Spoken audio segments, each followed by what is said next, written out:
ตอนนี้เขาอยู่ใส่ ตอนนี้อยู่ที่เยาวราชค่ะ กำลังสิกินอย่าง ขนมปังจักซีได้กี่โมง คิวยาวคิวยาวนะแต่ว่ามื้อนี้ วันนี้โอเค มื้อนี้โอเคแล้วมันยาวแล้ว อันนี้เมื่อยบ่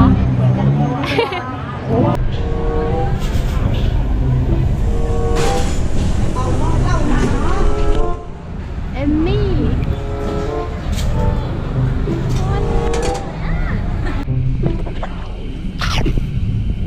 แซ่บบ่ ไม่อยากได้หิว แซ่บบ่ แซ่บ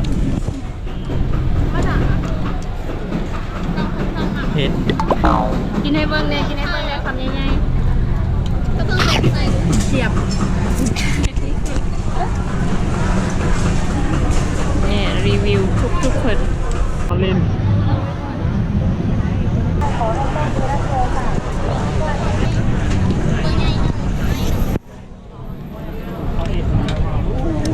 แซ่บบ่แซ่บบ่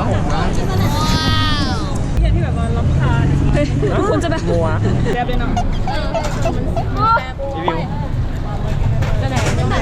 เฮ้ยเฮ้ย มันแบบเบาๆ texture มันแบบ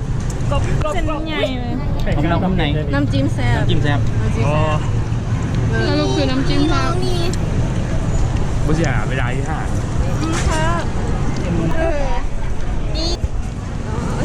ใหญ่เลยนะ แล้วหวานมันน้อย ถ้าเบิ่งอยู่หมองานดีขอบอกเดี๋ยว หันใหม่ต้องหันใหม่หันเป็ด นี่ อันนี้เป็นโทษเลย น่ากินซะ ตัด นี่กินแล้วกันเนาะ